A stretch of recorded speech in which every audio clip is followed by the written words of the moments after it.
Well, that's what drew me into that whole world too, of Scofield and Metheny and that fusion of the rock and Scofield had such a voice. It was like undeniably you hear him and it's like that's Sco, you know. And he did a lot of cool records when I was young that, you know, like Go Go and all that stuff was coming out when I was young. So to me, it was super hip.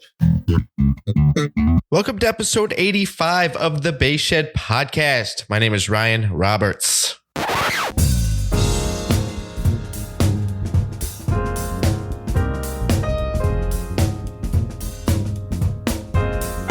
On this episode of the Bass Shed podcast, I'm chatting with bassist Corey McCormick. Corey McCormick has worked with legends. Legends, I tell you.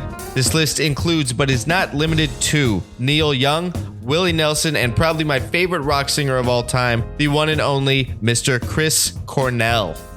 My chat with Corey is yet another live from Lemur episode. I met Corey down at Lemur Music earlier this week. If you live in Southern California, I highly recommend stopping into Lemur Music in San Clemente. On September 3rd, Lemur will be hosting the first music and art benefit. Lemur Music changed ownership about a year ago and relocated to San Clemente. The new owner, T is her name, is passionate about supporting organizations and nonprofits for those with special needs. So, on September 3rd, musicians and artists from the local community will be there supporting the cause through the donation of their time and talents to raise funds for the special needs organizations and other outreach programs. There will be more information at lemurmusic.com and on the Instagram page at lemurmusic shortly. So stay tuned for that. To all my friends that are teaching remote lessons, check out blinklesson.app. This is the most extensive software I'm aware of for teaching and managing an online lesson studio. You can visit thebassshed.com, click on the logo for Blink Lesson, sign up for an extended trial period. It is a total of a 30-day free trial. You have 1 month to check it out for free. blinklesson.app. All right, I'm going to assume most listeners of the podcast here are bass players. I think that's a fair guess. One thing I love about the modern bassist is that cats are writing and recording their own material. If that's the case, add Fine.com to your distribution platforms. Fine.com is a digital distribution platform that is owned and operated by musicians. It is free to sign up and upload your creative content, and Real Talk, Fine.com pays more than other digital distribution sites. You can listen to my talk with the owners of Fine on episode 76 of the Bass Shed podcast. Head over to Fine.com and start making some money from your artistry. All right, as I mentioned, Corey McCormick is on the show. He has played with some of my favorite artists, not only Chris Cornell, but I really dig Neil Young and all the Americana singer-songwriters from that period. Corey has also performed with the legendary Willie Nelson. Willie Nelson. I mean, come on, it's Willie Nelson. Corey is currently touring with a fantastic talent of Lucas Nelson right now. That's Willie Nelson's son. Fantastic talent. So he's currently on the road with them. While we were down there at Lemur, Corey was having his Yamaha silent bass worked on. Luthier, Jason Brown, you can listen to my talk with him on episode 74 of the podcast, was doing some work on the Yamaha silent bass and worked some magic. Here's a pro tip that Jason is probably going to get a little pissed at me for sharing, but he used the Fishman full circle, right? So he bypassed the Yamaha pickup situation, put on the Fishman full circle, and all of a sudden, you got so much more detail out of the preamp. The pickup, Fishman full circle, is a lot more sensitive. So the preamp, you can get all this, you can control so much nuance. Great work on the bass. Jason Brown's a genius. So there was a slight little break in our conversation when Jason came in and started showing off the bass and what he had done to it. Then we went back to our talk. Corey was an absolute delight to have on the show. He was so open, and he was so open about his personal life and things that had happened in his personal history that are not, typically things that people like to broadcast, especially to, someone you just met while you're recording a podcast. But it was wonderful. It was absolutely wonderful that Corey was so open about his personal life and his career. And it was an absolute great time talking with Corey McCormick. And so here it is. Here's my chat with touring bassist Corey McCormick.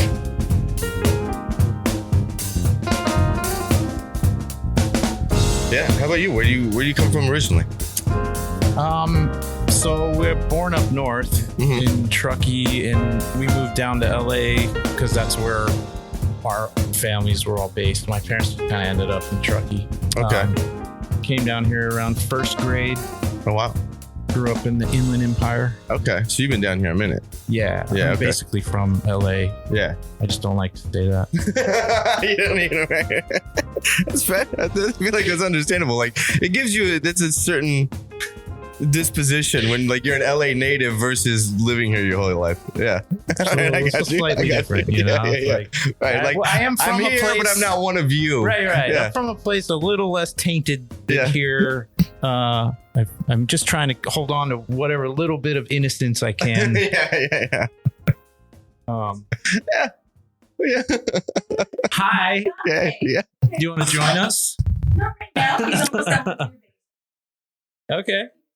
Okay. We can do that. We can. Yeah. Yeah. No All worries. right. So where'd you go to school? What are the parameters of the Inland Empire? Is it like South Bay but further east? I would say like Pasadena. Once you get east of Pasadena, you have started venturing into the like Brea, Rancho, kind of all those places. Yeah. Okay. Rancho Cucamonga, Pomona. Okay. Downey, Montclair, Ontario, Chino. Okay. Downey. I'm not sure how south it goes because it kind of LA County sneaks back in there at the bottom. Like, I think. I don't know what Whittier is. Is that LA County? Or, yeah, I don't know. I'm not sure. It's basically San Bernardino County. Okay. It's like we used to call it the 909, but now they changed all the area codes. Some people have 626 out there. Right. But it used to just be the 909. That was the Inland Empire of the IO. Gotcha. Yeah. Gotcha. And I went to Montclair High School. Okay. Which is, in Montclair. I technically lived in Ontario. And played in the band in school there. But I was a trumpet player. And I think that's a normal. Have you noticed a lot of bass players used to play trumpet? Or some horn instrument? Yeah. Very weird. Primarily, I used to be a trumpet player too. Yeah, and it's like trumpet and then like, no, I go to the back of the band. And that's. Yeah. Like most bass players started on some kind of lead instrument like trumpet or guitar and then realized like, nope, not for me. Yeah, we'll go in the other direction. Moved from trumpet to guitar. Like my senior year in high school, I played guitar in the jazz band. Okay. I was supposed to be the lead horn player. That was a hard discussion with the teacher. He wasn't really stoked. So you were playing lead trumpet or trumpet 2, which is the solo chair? I was trumpet 2 my whole career in high school. And then my senior year, the lead trumpet had graduated. Yeah. And so he was going to bump me up to the lead. Okay. That was the plan. Yeah. But I had been really working on my jazz guitar chops and I wanted to start college as a guitar player. I didn't want to go in as a trumpet player. I was just kind of over the horn. I didn't see a future. Sure. Like a longevity type of thing for what I wanted to do. Right. There's more options on guitar. Right.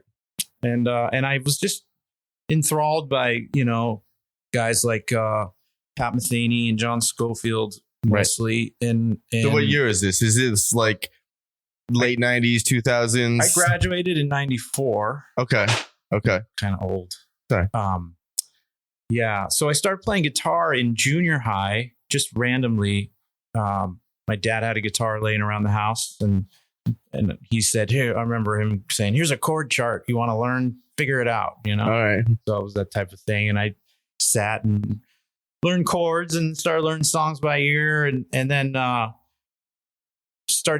started working, I had money. So I started getting lessons from Ontario Music from this guy there, learning some jazz stuff, mainly trying to figure out how to read on guitar because I could read really well on the horn. Sure. But something about this other linear thing and having so many options of the same note and like.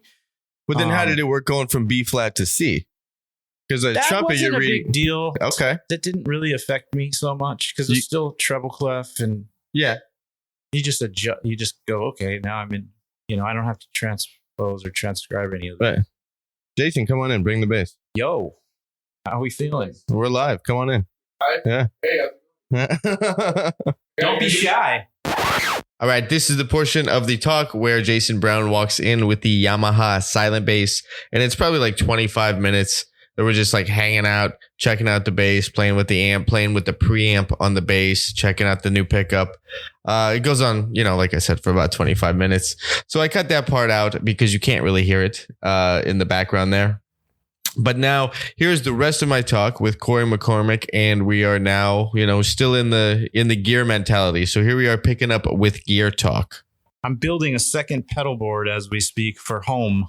Okay. Because it's like kind of now the trend where all the gear is going to stay with the truck and not necessarily come to LA. And so I have bought another Noble last year, and I have a smaller Helix, and I haven't put it all on a board yet, but I got that new Justin Chandler wah that's fucking sick. Oh, I don't know about it. The Dunlop. Okay. Really? You use wah a lot? I like to use. Yeah. you don't have to feel like self-conscious about the answer. I'm not trying to I'm not trying to wah shame you. Like you can be proud about the wah. Yeah, no, I love the wah, man. Okay. I am not shy about it.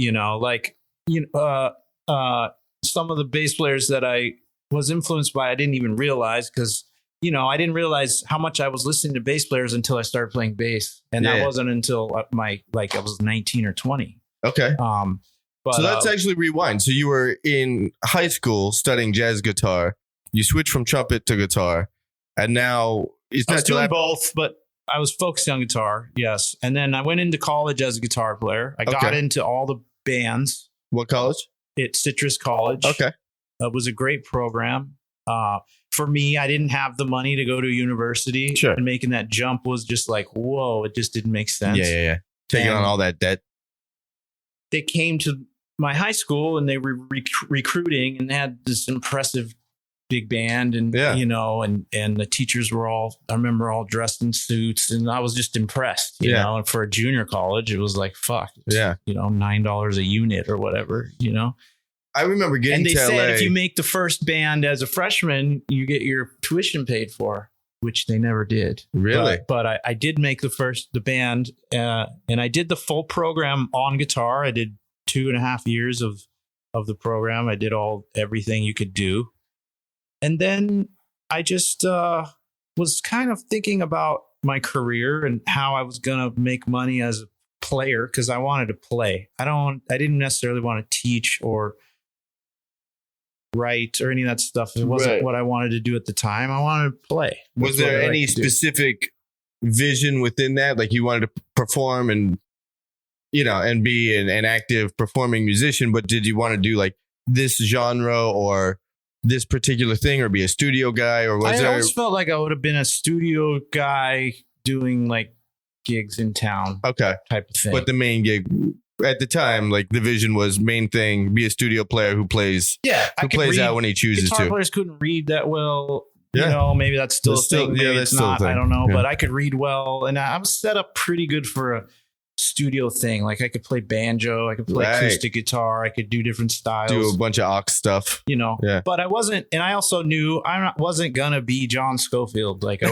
wasn't gonna be like Miles Davis. I wasn't gonna be that thing. Maybe that was just I gave into that fear. I think anyone can be any of those people. I just didn't think I was gonna be. Mm-hmm. I thought, and I wanted to just be the guy in the back. I didn't really want to be the guy in the front. That wasn't what I wanted. I never had that goal. I didn't realize you get women playing music until later in my 20s. Like I didn't know that was a thing. I just like playing music. Seriously, I was a nerd in my bedroom figuring out Eddie Van Halen and Miles Davis. That was what I was doing. Okay. So actually, this is fascinating because in that, between like The Rock and Miles, how much Mike Stern were you listening to? A ton. Yeah, because Mike Stern is right in the middle. That's him. Well, and that's what drew me into that whole world too of Scofield and Metheny and that fusion of the rock and Scofield had such a voice. It was like undeniably you hear him and it's like that's Sco, Yeah. And he did a lot of cool records when I was young that like Go Go and all that stuff was coming out when I was young. So to me, it was super hip. Did they do a second one? I remember there was talk of another one happening. They did. Okay. They think they just called it just all their last names. Okay. The next one, I think, not as good. Medeski, Martin Wood, and Schofield. Yeah. Like that's a lot. Yeah. Just go Not the go same, number not 2. the Like same. this. Technically, Really? maybe it wasn't a go 2. It was like a Medeski Martin Wood plus Schofield record. Okay. But yeah, I was influenced by all that stuff, man. I really loved the fusion of music. I loved all kinds of different kinds of music. But Sure. what I missed when I was playing guitar was I missed playing orchestra gigs. And that was another thing when I played horn. I did a lot of that. Did a lot of classical music. I was always in like the honor bands and going to the camps and doing all this stuff.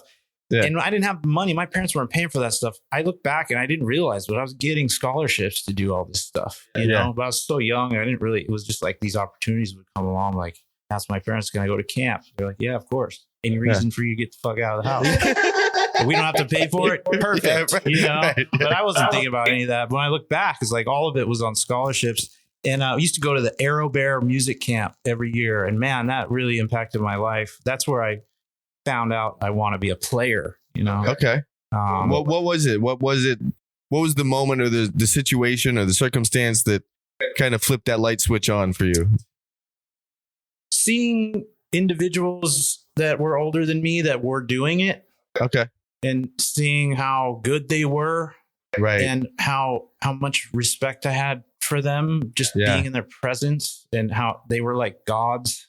And then you're how old at this time? In junior high. Okay. Grade school, junior 14, 13. high. Yeah. Okay. Yeah. Yeah. Yeah. Those are, you see these people and you realize like, oh, wow, they're making a living as a musician. It's possible. I was gonna give up music going from 6th grade to junior high. I was done. I was getting bad grades in 5th and 6th grade. I was acting out. My home life was terrible, and I was acting out because of it. And so I was in the principal's office. I was the class clown for 2 years, and I had this switch flip in the summer between 6th and 7th grade, where I said, "Okay, you got to stop fucking around. You want to get out of your house. You got to fucking do good in school and get a job." Was this all self-generated, or did some kind of parental or grandparent? No, this was all you. Me. Just kind of really came to terms with yourself. Yeah. The whole summer, I'm getting a phone call from the band director at the junior high. I want you playing the band. I'm like, fuck that. I don't want to play music anymore. Yeah. I'm going to be a doctor. Oh. Okay. I want to go. I want to make money. I want to be like a part of society that's doing something good. Drive a nice car, have a nice house. Yeah. Right. Be respected. Yeah. And so he kept calling me. Finally, I just gave in. Like, okay, I'll play in the band, one band. And then this relationship with him grew, and he got me into. Well, he was pretty. I'm not religious anymore, but he was very Christian, and he sucked me into this kind of religion world. Not a bad way. Is that a Christian school out there, or were you going to a public school? Okay. But he was like a musical director at this church, and he invited me to the church. And then I was in the band, and then we started a group on campus that would meet during lunchtime, and I would play guitar for all the singing stuff. And, he started me on my guitar journey, really, and pushed me musically. He gave me this beautiful Yamaha horn, that I still have to this day. I still play it.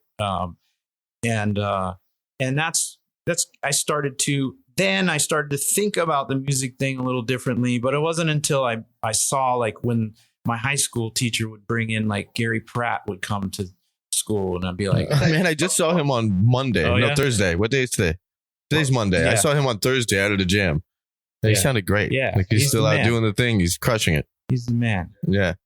And just seeing guys that were doing it, making a living, because my dad's thing was always like, you can't go to school, what are you going to waste your time on that for? You're not going to make any money. And I was like, well, I think I could at least make enough to survive. And I was at the same time analyzing, like, his life, like my dad, was like miserable, driving 2 hours in traffic to go to a job he hated. 2 hours back, drinking himself. What was his industry? Was he just a blue collar? Okay. And he didn't live life. Yeah. And I always thought, man, I'd rather just, like, not. Kind of gave up the idea of, like, being rich or whatever. It was more like, I just want to, like, be happy. Right. What makes I want something that's not what you're seeing. Yeah. what makes me happy is like playing music with other people, like-minded individuals. That brings me incredible joy. Right.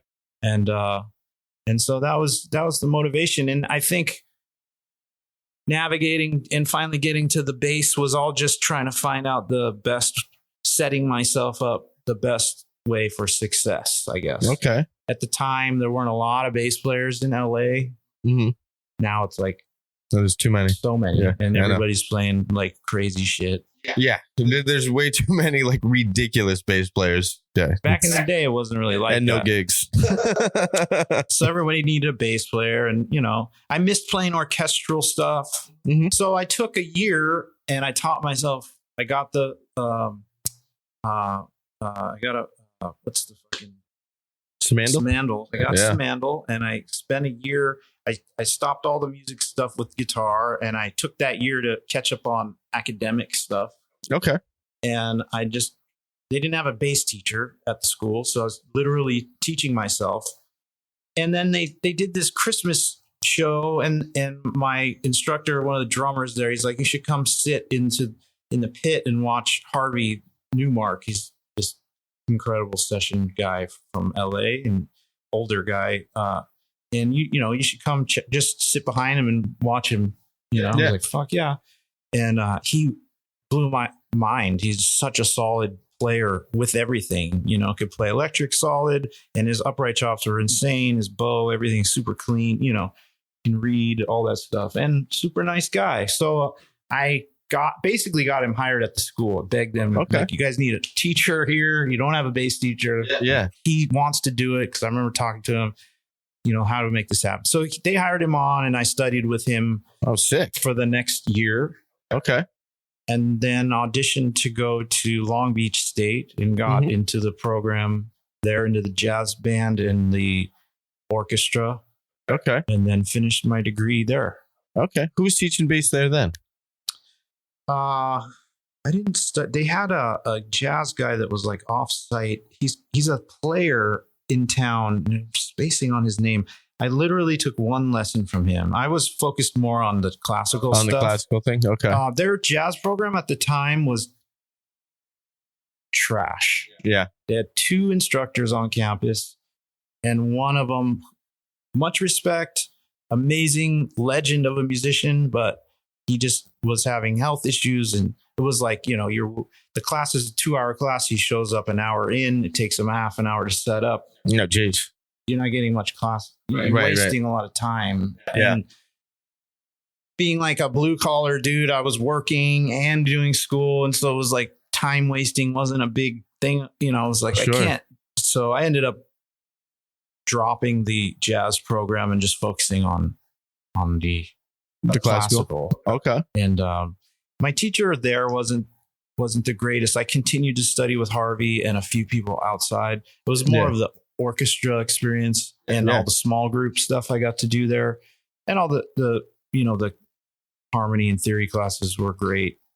It was a good education. It was a good balance coming from Citrus, which was like commercial music, right, and then to classical world. Yeah.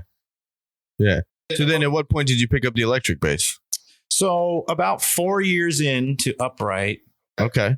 There's a local band one of my friends was in, and I was always a fan of.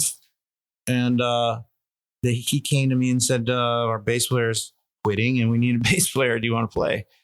So that was, that was that. I didn't have a so bass. You just go down to the music store, pick out cheap electric, and so I had won a scholarship at Long Beach. Okay. And it was pretty decent payday, something like $5,000 or something. Damn. And I bought an electric 5-string Ernie Ball Stingray bass that I still have, that I've customized since then. It's super sick. What'd you do to it? Well, it's funny. I have a story about the bass. The bass was, I was at the lowest point in my life. That was my only bass. I was working in a ton of bands. I just got divorced from my first wife, and I was living with my friend. I didn't have a car. Like, it was, dude, it was a gnarly. We should swap stories. I've been there. It was a gnarly scenario. Yeah, I understand it. And so the girl who gave me, one of my friends gave me a ride home from the gig that night. Yeah. And I, in her haste to use the restroom, I left my bass leaning against her car. Oh no. And so when she left, all of a sudden I hear the knock at the door, and she just like hands me the case and says, it fell, or she said something. And I open up the body was completely cracked. It was fucked. So you left the bass in the case leaning up against the car. She ran drove over up. it. Exactly. I was about to just break down the forensics of it, but right. Because if it just falls, it's fine. Fast forward, No. she ran over it. Yeah. She just didn't want to tell me that. Of course. She just handed to me and ran, So it was a pretty low point. and so anyways, the bass gets handed off to this random person, a friend of a friend, who says he can fix it. Is there anything salvageable? So the base, the body's cracked. Is the neck cracked, or is the neck still intact? Neck's fine. Okay. He says he can fix the body. Okay. So I don't have money or any resources. So I'm just like, okay. The guy falls off the face of the earth. I don't know where my bass is. 2 years pass. I run into the guy at a party. Where's my bass, bro? Yeah, exactly. I don't know. I gave it to the guy to fix it and blah, blah, blah, whatever. He definitely What's the sold guy? it for Who's the drug guy? money. What the fuck's the guy's phone number? Gives me the guy's phone number. I called the dude. The guy tells me, yeah, I fixed it. It was great. I was using it on gigs and shit. I don't know. I left it in my kitchen and I don't know where it is. And I'm like, this is bullshit. He has my bass. Yeah. So I called a DJ in the band, this band that I joined, the first band, the Big Pill, it was called. Okay. 8-piece funk band.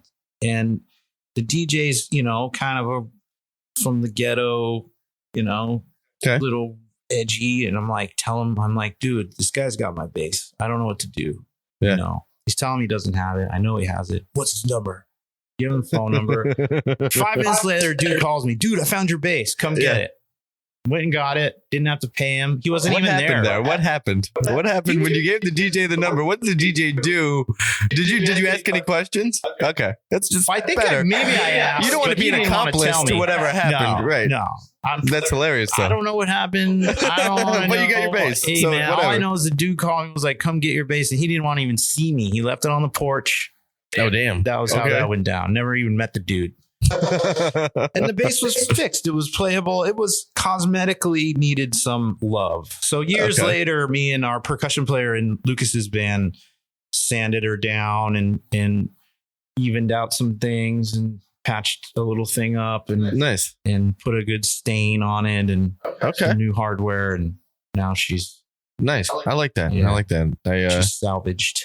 Yeah, I like that the bass has a story. I want to like take all the finish off of a bass I have and like paint it and relic it myself because it's fun. It's time consuming. It seems like a fun process, and the bass came from a good friend of mine who's no longer a friend as a wedding gift for a wife I don't have either. Like I'm divorced, so like, but the bass is still there. So I was like, the bass needs to be a part of that journey. No somehow. doubt, man. You need like closure. You got to. Yeah, it needs to be. It can't be the same bass. Like it's tied to too many weird things. It's a Lakeland 5-string. Yeah. It's a fun process to do that, I think so. I think it would be fun. I've done it to 2 basses. Oh yeah? What was the other one you did it to? The other one is this Gibson kind of Les Paul Jr. shape bass that I got when I played with Chris Cornell. I started to work with Gibson a little bit. I had a rep in Canada and she would send me shit. And I was trying to get a Les Paul bass at the time. She couldn't find one for me. And she's like, I got this really cool other, it's like a Les Paul Jr. Why don't you check it out? And it was rad. I used that bass a ton. I got to bring that out again, actually. What years were you with Cornell? Let's see. Sorry. Like his first solo record or that second one he did after Audio Slave? It was right after he broke up with Audio Slave. He did that record. With Billie Jean, that record? Yeah. Yeah. I didn't like that one as much as the first one, Euphoria Morning. Yeah. Euphoria Morning is a classic. I love that record. Yeah. Like I wrote a whole arrangement for this jazz quartet. Carry On is like one of the many things he did later in his career that made me that old Arsenio Hall thing, like makes you go, things that make you go, yeah. Solid reference. I loved him though, man. He's like, my favorite rock singer. Like, No doubt. he's my favorite. You know, I remember a friend of mine he's a piano player, did a duo thing with him at the Troubadour. And I'm just like, dude, I remember texting him, like, dude, you have like, Dennis? yeah, Dennis. I I'm grew like, up dude, with this is the Dennis. best. I got him that gig. Oh, really? Yeah, Is that how it went yeah, down? I was trying to get Dennis on the podcast, and he's like, you know, Dennis. Yeah. Dennis isn't a talker. No. He's not. Dennis is a super quiet guy, but a sweetheart. Amazing player. Yeah, ridiculous. Yeah, but then he just pulls up like actually the text thread from Cornell where he's shit talking Eddie Vedder. Like, I'm like, dude, just come on and read that. Like, just read that, or let's just get two people to reenact it. That's you know, like, well, great. somebody's Cornell. Like, that would be hilarious. He showed that to Dennis. No, Dennis showed it to me. Like, he pulled up his phone, and it's a text thread from Chris Cornell where he's just talking shit about Eddie Vedder, which I thought was hilarious. That is hilarious. Because Temple of the Dog was the shit too. Like, I loved that band too. Yeah. And there's the whole thing when Chris died and Eddie didn't go to the funeral. Really? He won't even talk about it still. Wow. Yeah. Was there like severe animosity there? I don't know. I thought they were friends. You know, I thought they kind of came up together and went their different ways. You know, just like their own separate careers. I know that Eddie loved him.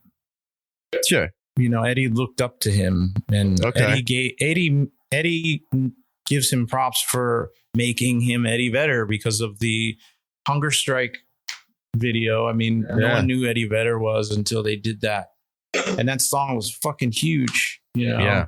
And it put Eddie on the map, made everyone go, "Who's that guy?" You know. Yeah. And I saw them together at the Bridge School one year. You know, they actually did hunger strike together, and they were. Chris always said good things. He never talked shit about anybody in our presence. That's cool. He was pretty cool. You know, they say like don't get too close to your idols, because he was definitely an idol of mine, and I think that I was pretty gun shy around him. Okay. For the whole time. Pretty like starstruck because then that never kind of wore off. He never became a peer or an associate, or not with me, because I think it's my fault, not his fault. I just was too shy, too just like stuck in your head a little bit. Maybe he was like, I can see that. He's I like probably a would be. Greek god, you know. It's like one of those things. It's like I can't believe I'm standing next to you, type of thing, you know.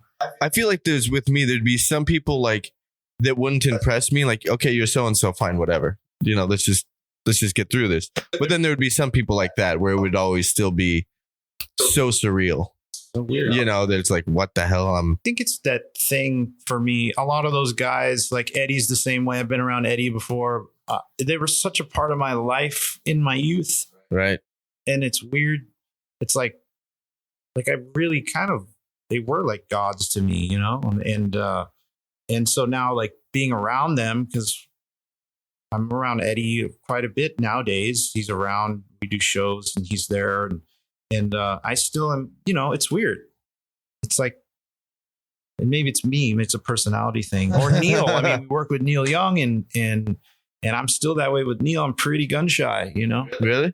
I mean, Neil's great. I love Neil, but he scares me a little bit, you know? How long you been in Neil's band?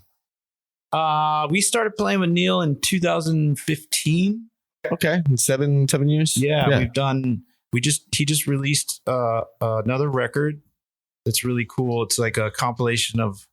Was it Neil that just had a little spat with Spotify maybe about 6-8 months ago? Thing. Right, there was some Rogan thing, and I remember loosely reading on it. What was that, and how did it get resolved? Did it get resolved? He pulled all his music off Spotify. He told Spotify it's either Joe Rogan or me. Okay. And then they bought Rogan, so it's not going to be Rogan. Yeah. So he pulled all his music off Spotify. It's all back on, obviously. Okay. But he was upset about Rogan. Something to do with COVID or political stance or something, that right? He was an anti-vaxxer and he was pushing the initiative of don't get vaccinated. I see. Which to me is ridiculous. And I tell this to anybody. It's like, have you listened to the guy's show? Like you have to like listen to the show to have the opinion. You can't just listen to what the media tells you, you know? Had Neil listened to the show? I don't think so. Okay. I don't see how if you listen to the show, you could still have that opinion. Right. because I've listened to his show. I checked it out a little bit. I've listened to the specific episodes they're talking about, and he's not anti-vax. He's just asking questions. Yeah. And I think that's the scary part of this whole thing is with the vaccine. When the vaccine first came out, I was feeling like I had a lot of questions, and a lot of people I knew were like, shut the fuck up and take the vaccine because they wanted to get back to life. Right. Now, did you have questions about the vaccine that would prohibit you from getting the vaccine, or do you just had questions? Like I still have questions about it. I got them both. Took all the shots, whatever. But I still don't really know. I still have questions about it all. You know, there's so many questions about it all. But I did it because, I couldn't do gigs unless I was showing proof of that I need to work. I was basically forced into getting it. I wouldn't have if I didn't have to. I'm not necessarily anti or I'm not either. I think it pro. should be your choice. Yeah. That's the whole point. I think so. So when you're gonna make me take something that you're calling a vaccine but doesn't act like a vaccine. Yeah. Because you can still catch it, you can still spread it. That doesn't make any sense. And then we're going to roll the vaccine out, but we're still going to keep you on lockdown. None of it made any sense to me. Exactly. And the fact that really intelligent people that I know, friends of mine, weren't asking questions and were just like, get the fucking vaccine already, you idiot, made me question it even more. It's like, what the hell is going on? It was so divisive without enough factual evidence that showed the promised results. They didn't, it's like they didn't say this, it does this, you get it, and then it did that. Right. There's still all this like nebulous information about it, and then it became so divisive, and then it became associated with a political stance or a social stance, and it had nothing to do with the vaccine anymore. And so that's when I started asking questions, be like, all right, I'm not anti-vaccinations at all, but I don't run out and get every vaccination either. Yeah. I just want to know what's really going on here, I don't think anybody had a solid baseline of information. No, it was all about just getting things back to normal. Yeah. But it's like, okay, well, what if I take the vaccine and I have a fucking heart attack? Yeah. I don't want to die. I'd rather catch the virus because I think I have a fighting chance. Yeah. And that's the other thing. It's like most of the people that were dying were just like people that aren't me. Right. Like I'm not morbidly obese, or I don't have health problems. Like those are the people that were dying, right? Sure. Older people, like, I don't think I was at risk. So yeah, I'm really nervous about my kids because my son's about to be 5. And if they're going to, make. Now, this is interesting, actually, going into. So he's about to start kindergarten. So now you get booster shots when you go in. Is the COVID vaccination now part of? It's not yet. Okay. But it could be. Now, I don't remember. I mean, I remember getting booster shots going into high school, and it's something you just had to do in Arizona to go to public school. I don't think we had a choice. You don't. But that would be a way to grandfather in everybody has to get the vaccine for COVID is start it with that new generation. It will eventually be a part of the mandatory vaccines that are required to go to school in this country. Yeah. I'm sure of it. Absolutely. But I worry because my son has allergies and certain things, and there are documented cases of the vaccine causing problems. And like the last fucking thing I want is to say, oh, I'm going to give you this thing to protect you, and then it's going to make you sick. Yeah, and then it backfires it doesn't somehow. Make any sense. Right. I'd rather just let you catch the fuck. I mean, we already all had it. He was fine. He was sick for a day. He didn't even have a symptom other than the fever, and he just was tired. Yeah. I think when I had it, that's about it. Just kind of like wiped out and had a fever. And it was gnarly, like 6 hours of like super intense discomfort. And then I'm all right, sleep it off. Next day was fine. Yeah. I mean, I was vaccinated, so I think that helps. But he's not, and he got through it. They say little kids are like almost immune to it. That's what I've heard. Yeah. Yeah. It's a strange world we're living in. It is. I don't know how we got from Cornell to that, but we did. I'm not sure either. But that's completely relevant. I mean, when did you start? When did you pick back up touring? When did the tours open back up for you again? And how did you see COVID and all this vaccination stuff in different places in America and the world respond to it on your tours? Well, it's funny because before we started touring, you know, our manager also manages Bob Dylan and Paul Simon. Okay. And he, you know, I hadn't got the vaccine yet. And I was like asking him, like, is this going to be a mandatory thing to get back to work? Or do I have to do this? And I remember him looking at me and going, you think I'm going to ask Bob Dylan to get a fucking vaccine? But you know what ended up happening? Bob Dylan had to get a fucking vaccine. Did they do it? Yeah. Everyone has to do it. Sure. If you want to work, right. There's no way around it. Right. So that to me was funny because I knew when he told me, oh, you won't have to do it. I was like, yeah, right. It's coming. Yeah. You know, it's coming. I'm going to have to fucking put this thing in my body. I already know it.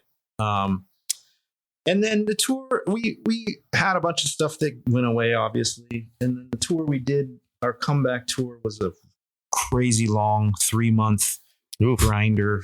Okay. And that was in the fall of last year. Okay.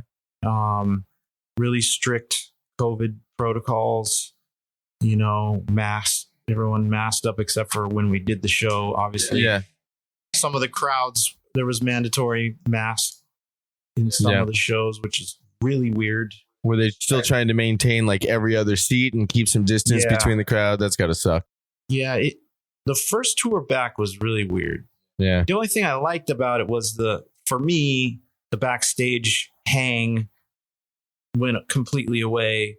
Yeah. Which is great for me in my old age. You don't like the hang? I mean, I like the hang, but the hang in the Lucas Nelson world used to be just too much for me. It's just like, okay. You know, how old's Lucas? He's 12 years younger than me. Okay. You know, 31 now, 32. Oh, so he's still got some party in him. When I joined the band, that was 11 years ago. Yeah. 12 years ago. So he was a kid.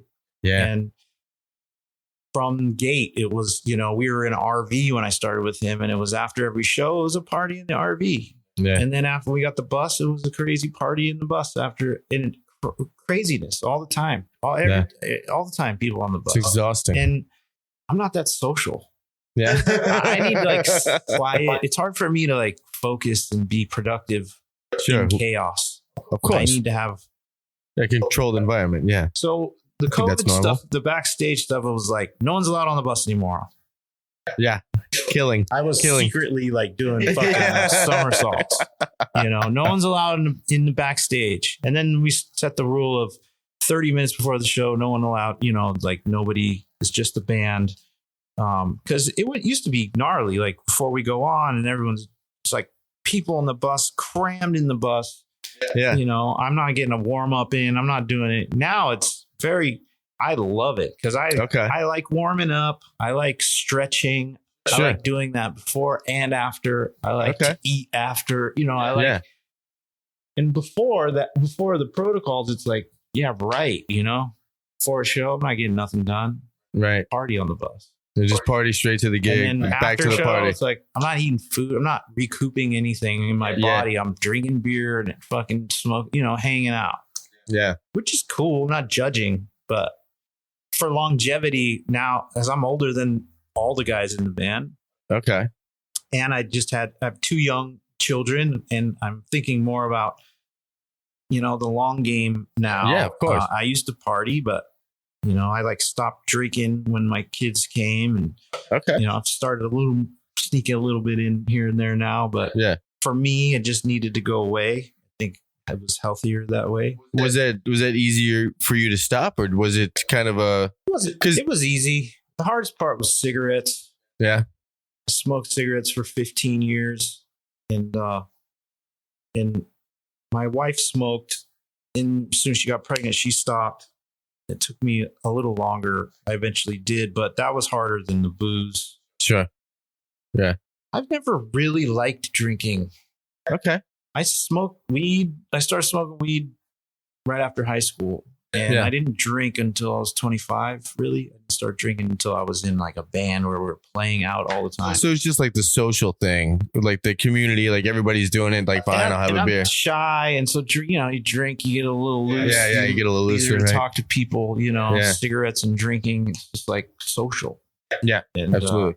but then, it gets taken out of control because you're on tour. And next thing you know, I'm not getting shit done because I'm drinking every night and sleeping all day long, Right to the gig. Yeah. And that was just not productive, especially with kids. And I remember, again, it all comes back to my childhood. My dad was an alcoholic, and he was either drunk or hungover, and he wasn't very cool ever.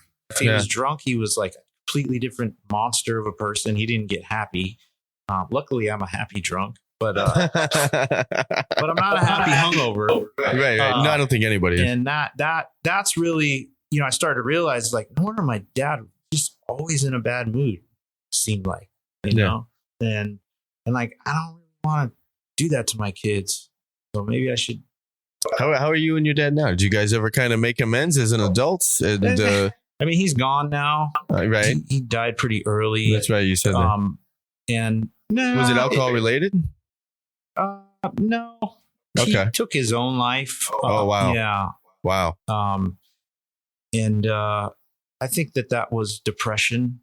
Sure. Mixed with the news of heart condition that he had gotten. Wow. That's a lot to bear. If he already had like a pre-existing depression or prone to some clinical depression. He was not a happy guy. Yeah. And he never was. And I was surprised when I heard the news, only because I honestly didn't think he had the balls to actually do something like that. Sure. That's a pretty major decision to make. But it made sense. He was clinically depressed, and his relationships with his kids were not great, and not great with my mom. And were they still together at the time? They were, but it was a shell of a. It was never good. Yeah. Never. But this kind of like being around this environment almost inspired you to go the completely opposite way as a father and with your own life. It did. That's why I went to the church thing, like junior high, when it became a thing. It presented itself to me. I went full into it because I didn't want to be like, drugs and alcohol were bad to me, because I was watching my parents partying. Sure. And where a lot of kids might just go, oh, I want to do that too. I was like, that's not cool. Right. And so the church was great for me up to a certain point. Then I kind of saw what else is going on, and it's flawed just like everything else. Sure. And that's not like, you don't have to go to church to be a good person and to be spiritual.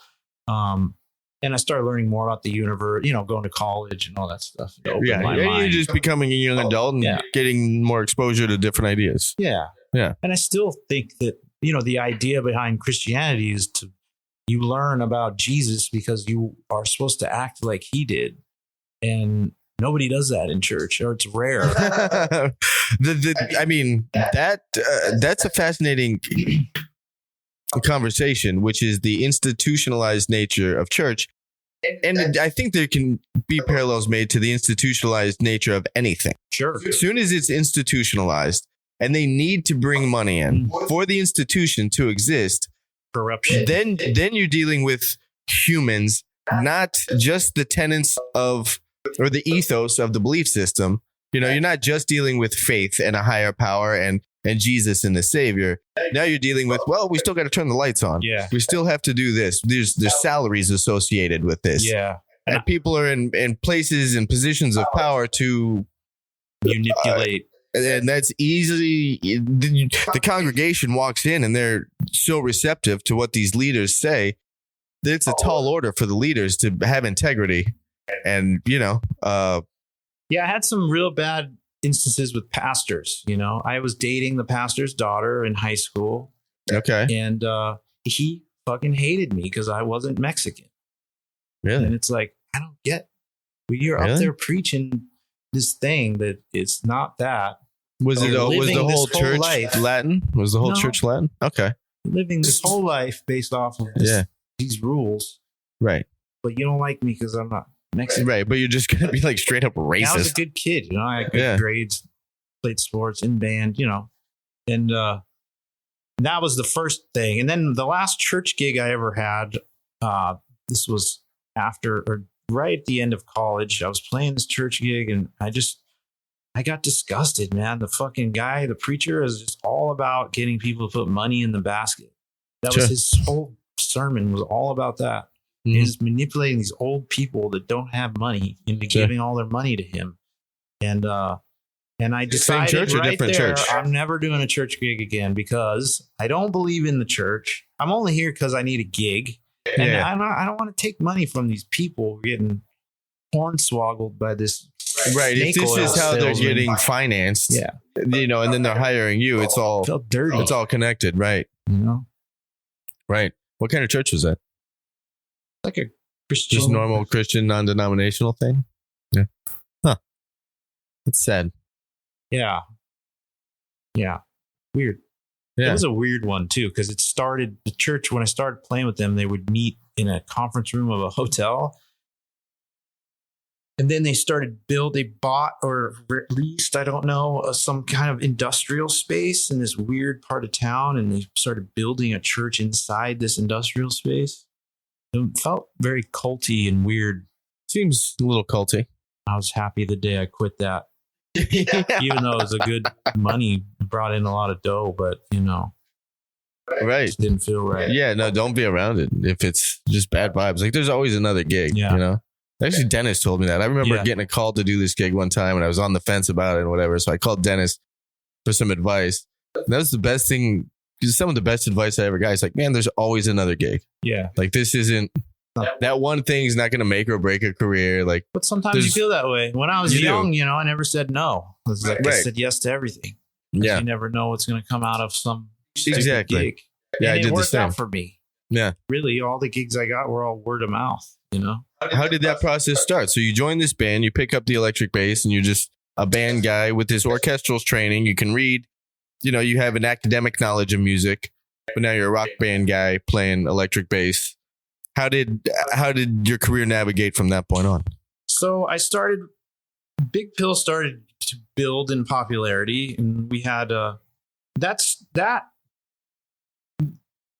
we were a band, and then we did this jam session on Mondays at this place called McMurphy's in the basement, and it was a jazz. It was just me, the drummer, and a guitar player, and everyone would come to the jam, and I met Oh, cool. so many people Yeah. doing that gig. So from that gig, I started getting a lot of jazz calls, Okay. and I was doing a lot of jazz gigs. And then from playing in the Big Pill, I started getting calls to play in people's bands.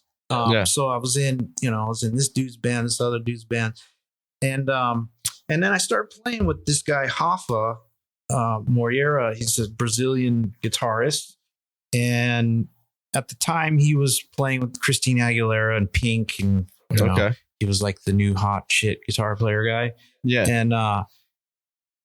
And around the same time, I had the opportunity to do the Warp Tour. We had this thing. We put a band. It's a long story, but we did the whole Warp Tour in '99. I was hanging With the out. Big Pill? Yeah, no, Okay. we put a band together at. This was the year I left Citrus College. Kevin Lyman, who started the Warp Tour, was good friends with one of our instructors, and Kevin came to our instructor and said, swing was a big thing at that time. I remember that. And he's like, we don't have any swing bands on the tour. So I had this idea of you putting together a student band and you do old punk rock songs in the swing style. And I'll put you in a tent and you get a bus and you come on tour and bring the kids. The kids get a tour Okay. experience. Yeah, yeah. So we put this band together. I did most of I was stoked, you know? Yeah, yeah. And so that gave me the like I was hanging out with the Black Eyed Peas every day. Like they were like the shit. They had the full band then. They were doing all the dance shit. It was like a real show. It wasn't the candy stuff. No offense, but what they Right. do now is not what made me fall in love with them. Was Dre playing with him then? Bowman? No? Okay. What is bass player? Yeah, he's a no, bass it was this player. dude Mike, white kid. Okay. He's like an accountant or something now. But He made all his money with the peas and then just went and invested it I think and so. got out of the game. I think good. so. Good for He him. was good. And you know, I made friends with them and hanging out on their bus, and that gave me the bug. It was like, what is this? You get to just go to a different city every day. People, because you know they're the Black Eyed Peas, so they're like getting like free shit gear, clothes, all kinds of stuff. Anything. I'm like, man, I want that. That looks like looks like fun. Yeah. Sign me up. So my mind started going towards that. I started doing auditions for Barry Squire. I got a few in town thing. Like I was getting paid to rehearse with this artist for a long time. We only did a couple shows, but it was like a year and a half. They're paying me every month, just rehearse twice a week. Right. It's a great gig. And I got a couple other things, a reggae thing, a couple things. And that's how I got the Cornell thing. Was I was in rehearsal with Hoffa. Okay. They called Hoffa. They wanted him to audition for Chris. They were giving him the gig. Yeah. And he asked if I could come. Wasn't going to get the call. I was on like the B list. Okay. Yeah. That's an A list call. You know? Yeah. So he said, "Yeah, I know Corey. Bring him along." And that's how I got the gig. Killing. Great. And the Japan thing happened through me. The drummer that played with the Japanese artist saw me play at some random club. And when they needed a bass player to do the record, they recorded the record here in LA. He suggested me and they called me. And after doing the record, like, "You want to go to Japan?" Sure. And I've been back 4 times since. Yeah. Playing Budokan every time and these huge shows, and and made lifelong friends over there. And do you go back? I mean, since your wife is Japanese, do you go back just because she's probably still got family there? Yeah, I just got back. We were there for 6 weeks. Oh, wow. They're actually still there for another month. Because we just her family hadn't met our 2-year-old. He was born during the pandemic. Yeah. And we had a trip planned, but then they closed the borders, so we didn't go. And then it just all worked out where I had a bunch of time off. Cool. So we went over, and I hope to play there again with Koshi. I don't know if it'll happen ever again. Hopefully, we're still friends. Just a matter of what he wants to do. Yeah. He's in a big band there. It's called Bees. Bees? Like B''S or B''? B''Z. Okay. And they're like the Rolling Stones of Asia. It's Koshi's Mick Jagger, and then Talk is Keith. It's like, that's their thing. Like, I think Koshi. Do they do Stones tunes? No. Okay. But it's that vibe? Yeah. That blues based rock thing? Yeah. And they, and it's a little more poppy than the Stones, it's more Asian, I guess. Yeah. But, and then Koshi does his solo tours, and that's what I would do, his solo stuff. And he changes his band all the time for the solo stuff. I've just been a common denominator for the last 4, except for the very last one. He used a whole different band. I didn't do it last time. So I'm thinking maybe I don't know. He could call me again, but. Does he use guys from over there to make it cheaper? Mainly Westerners. Really? It's a draw, I think. Yeah. Okay.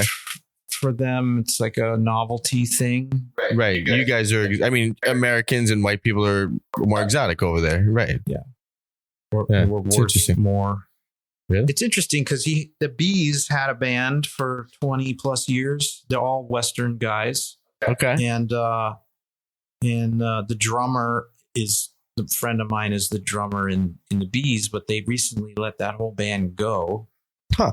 And they hired a new batch of Western people, younger. They brought in a younger crowd. And then COVID hit, and so they couldn't bring everyone over. So now they have a Japanese band. And I don't know what's going to happen in the future.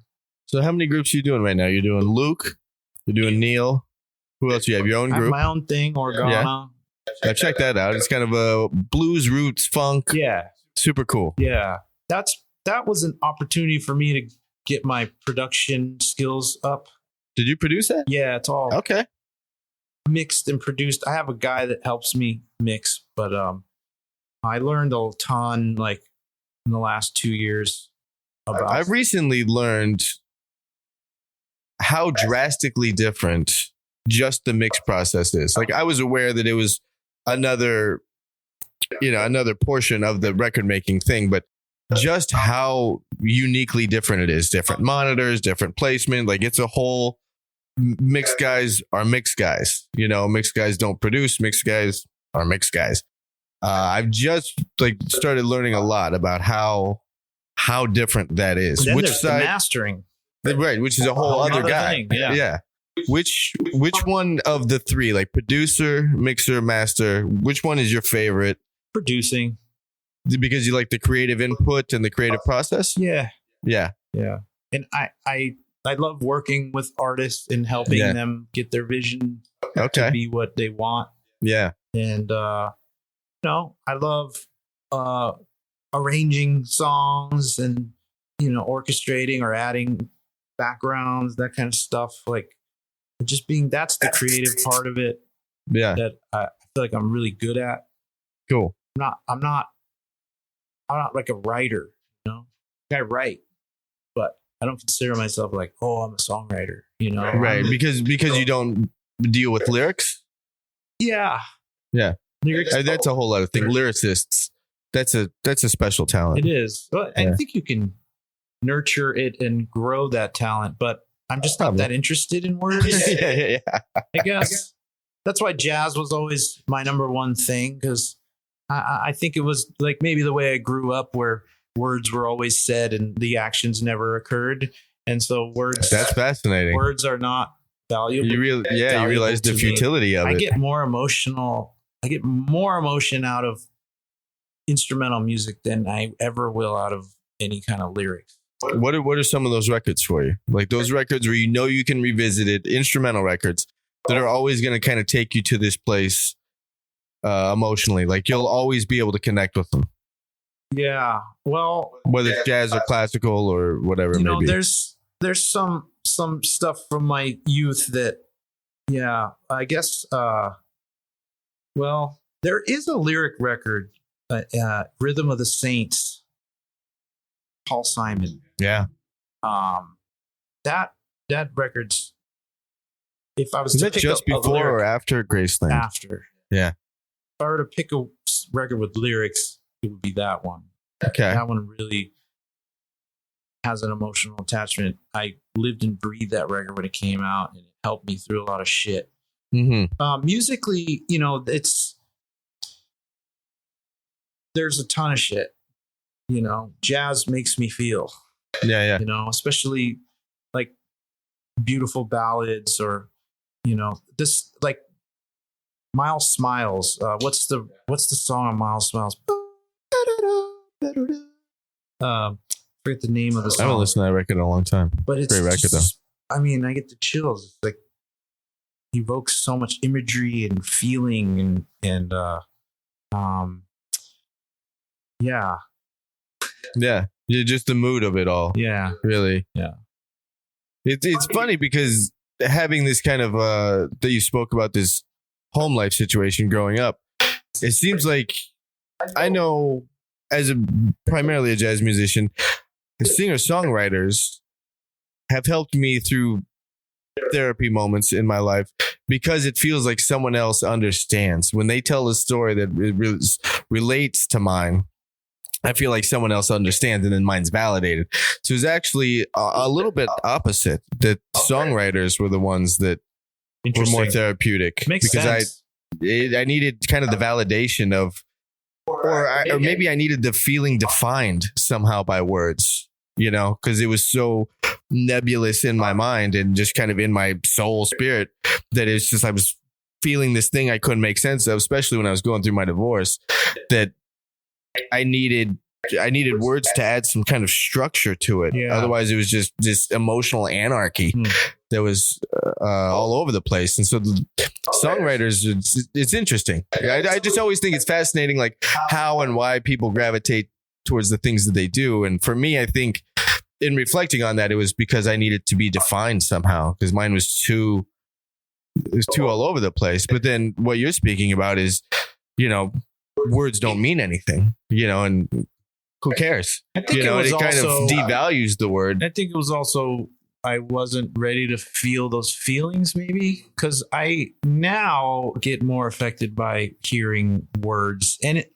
actually not even in music. Like there's like poetry and like writings that I've been coming across, doing a lot of reading about being a father and how to raise boys and all this stuff. And so like these kind of things come up, and they really hammer me I'll just break down fucking crying just reading this passage about the way maybe a father regrets treating his son or something. You know what I mean?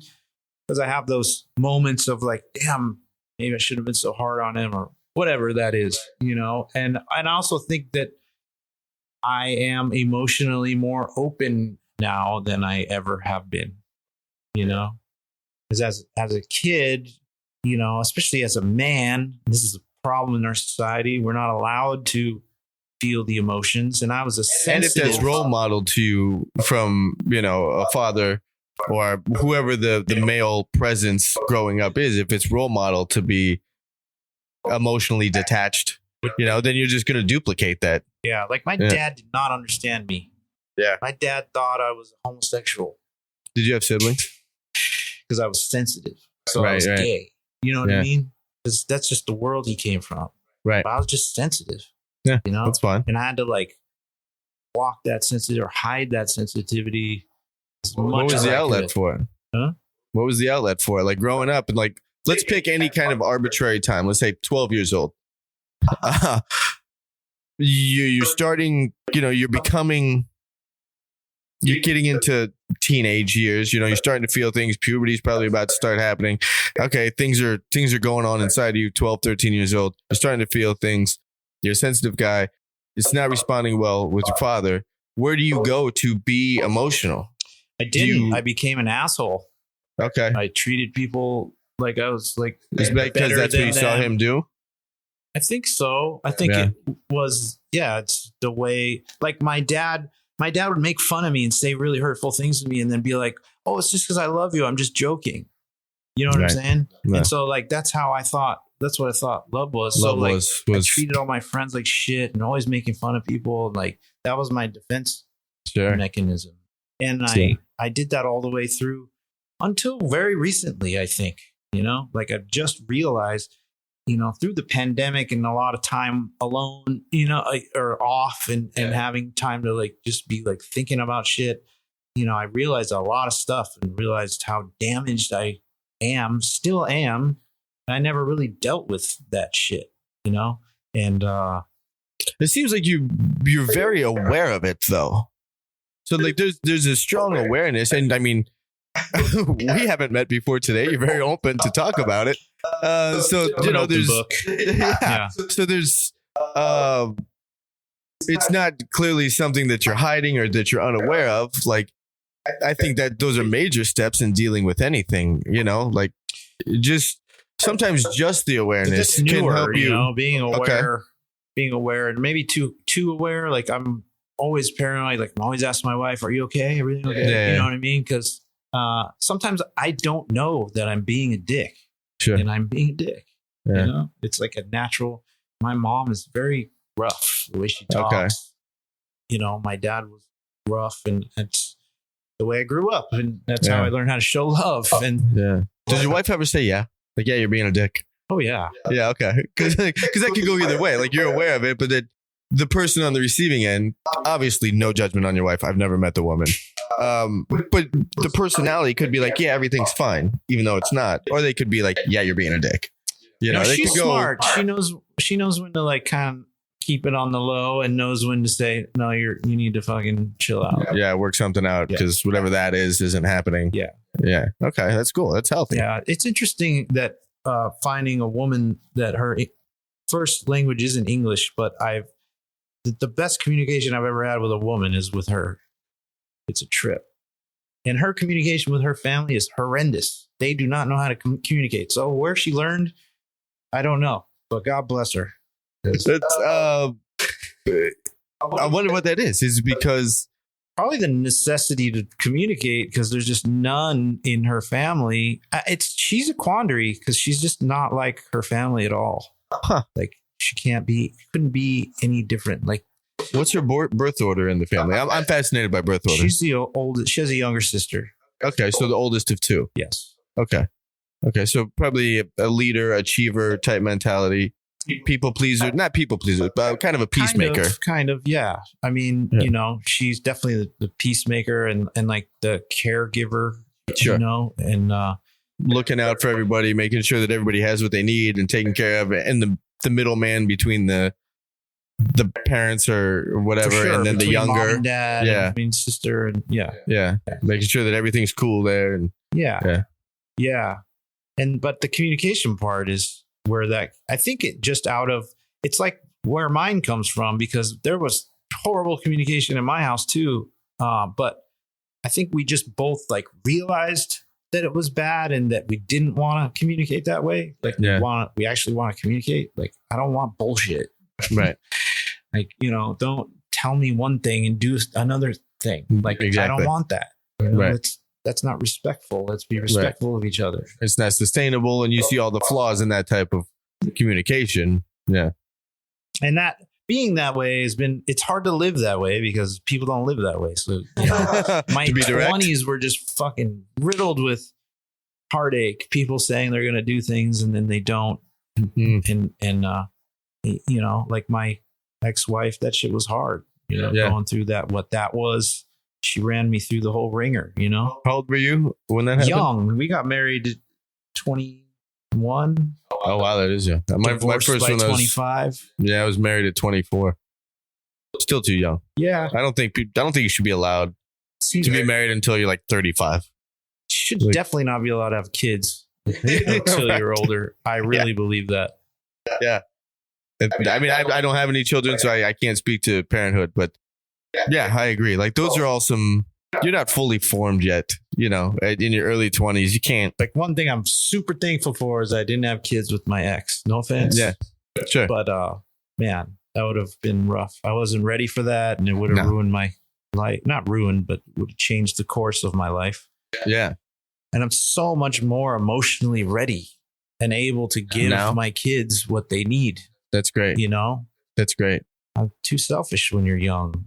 How, what are their ages? You have 2 boys, right? Yeah. Just turned 2, the youngest. Okay. In May. And then the older one is going to be 5 in November. Oh, that's right. Yeah. And, 5 November. Cool. So next year starts school. So he's Next been in spring? school. He's going to Japanese school. Okay. He's been in whatever you call it, preschool for the last. Is there 2 years. is there a good community for that out here? Like the Japanese early grades? It was hard to find, but there is a good program, Kodomo no Ie, it's called. Okay. And it's all Japanese. Cool. And, it costs money. Yeah.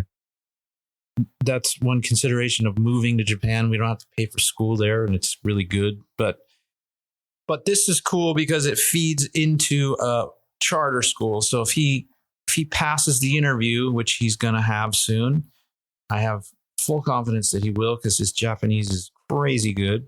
Nice. Then he gets into this charter school, and I won't have to pay for it. Yeah. And it's half English, half Japanese. Okay. And the only problem is the location of it is in La Cañada. So Oof. driving, unless It's we not too move bad. there, we're thinking about moving there, but then that's like the most expensive zip code in LA. It's nice though. It's beautiful. It's nice. But it's really, is that it's worse $1.2 than? million minimum to get a 3-bedroom house that's worth anything there, Okay. that you don't have to I completely feel like that's redo. kind of standard, actually. Yeah, It's prices nice are up going there. down though. You can get a house for under $1 million now. That's decent. That's true. My friend I was telling you about in Altadena, the house was under $1 million, not by a lot, but I'm seeing in the 7s, 8s. I think he got in around like 9.5. It's still too expensive, but It's a lot of money. Yeah. we're looking at Japan. The yen is like so weak. Really? It's almost going to be 150. That's half off anything we buy there. Really? So and then we start looking at apartments, because that's apartment life there. People don't really buy houses. We can, but apparently houses depreciate there. It's not like here we buy property and it and it appreciates. okay. It's people don't. Different there. Apartments appreciate. Right. Oh, that's So we interesting. start looking at- But you don't have any equity in it, right? Yeah.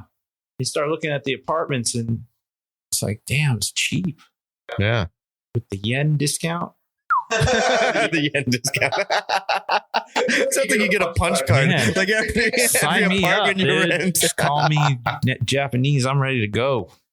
Dude, one of my favorite things to do when I'm talking to people is hear gig stories of like craziness that happened. You've been out on the road a bit. I'm sure you have some. If you think about like a gig that totally went sideways? Well, what are some funny stories that come to mind? I love hearing these things. I'm trying to think. I don't know. One night on stage with Cornell, this was pretty crazy. Something that you think is never going to happen. I'm rocking out to the drummer, looking at the drummer, and I'm playing the Jack Cassidy bass, and it's got big fat tuners like the lollipops. Yeah, I love the lollipop on electric. And I, at the same time, I go to turn pretty fast. The guitar player is running across the stage towards me, which I can't see because I'm turning this way. And I catch him in the mouth with the headstock. Oh, man. Gnarly, dude. Okay. Like blood flying, gnarly. Like this is during the show. Me thinking I just knocked teeth out of his mouth. Yeah. You know? Like a bloody nose, broken nose. Like I'm mortified. Yeah. And he runs off the stage and comes back with a little bandage on his chin. Okay. So it wasn't major, but that was a scary moment on stage. Did he need stitches or did he just get two or three, I think, stitches in his chin? Yeah. Oof. Yeah. Who's the guitar player? Everybody knows Pete Thorne. Oh, okay. The Tornado. There were some gnarly moments on stage with Chris, like people jumping on stage and security taking people down. No, sure. I kicked one dude off the stage, like he was on the front of the stage, and I just put on his ass and gave him a good 1-2. A couple times in South America, there was one particular show in South America where it was crazy. It's 9,000 people in like a airline hangar, you know, and they're all singing along to like everything, like the guitar solos. They're like singing everything. They know all of it. And I'm tripping because we have in-ears in, and I'm going, why is there reverb on everything? It's like I can't really hear anything. It's all wet, you know? Yeah. So we in the middle of the show, he'd always do acoustic thing. We'd all go off stage, and I go to the monitor guy. I'm like, what the fuck, you know? Yeah. Why do you have reverb in my ears? He's like, it's not reverb, dumbass. It's the crowd. They're singing every line, every guitar solo, every backward. And I mean, I never seen South America goes off. Yeah. Bro. Like their crowds are in like the best I've ever played for. Insane. I remember that striking me. I don't know, not too much craziness, you know, in the Lucas world. He's just a little crazy. There's been, you know, especially when he was younger, you know, a lot of just kind of shows that just went sideways. Yeah. You know, he's just because he's young and being young, wild, and maybe a little too stoned or whatever, you know. Yeah. Cool. So when do you leave for tour? When's you got a tour coming up with him? When does that happen? I leave Wednesday. We fly to Arkansas for rehearsals. Okay. And then we have a show there on the 30th. Nice. Just a one-off? No, we're getting on the bus. We do that show. We go to Mississippi, do a show, and then we chug it to New Mexico. Okay. And then we go up. So New Mexico, then we go up to Utah and Colorado and a few like Iowa. I think there's a Wyoming gig. And then we cut across and do Spokane and Seattle and come down to Oregon. Reading. Oh, nice. Reno. I haven't been to Reno in a long time. I don't think you're missing much. I don't think so either. I don't think Reno has changed. That's right where I grew up. Like Truckee is half an hour up is it the right hill. there? Yeah. And then we play Monterey and Santa Barbara to end the. Oh, that's cool. And I'll be that's the 24th is Santa Barbara. So I'll be home the next day. I think she's going to drive the kids up. She gets home on the 17th. So she's going to come up to Monterey and hang out. Sick. Yeah. Oh, man. Thanks for being on the podcast. Thanks for having me. I appreciate it. Yeah. Corey, pleasure, man. Thanks, buddy. Yeah.